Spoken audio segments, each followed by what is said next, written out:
And they're now using this discovery to build robots with those same extraordinary powers.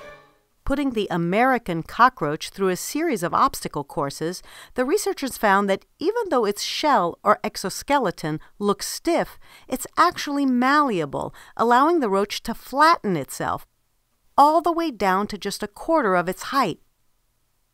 The experiments showed these roaches can withstand almost 900 times their body weight without getting hurt. That's like an average person being crushed by more than 123,000 pounds.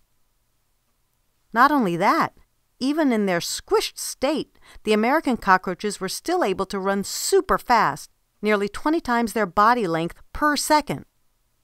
Inspired by this awesome skill set, the researchers built CRAM, a compressible robot with articulated mechanisms. The prototype has a segmented, pliable shell. And like the cockroach, CRAM is able to sprawl out and run using other parts of its legs instead of its feet. Imagine the possibilities, like sending a swarm of cockroach robots into the tiniest spaces to find disaster survivors.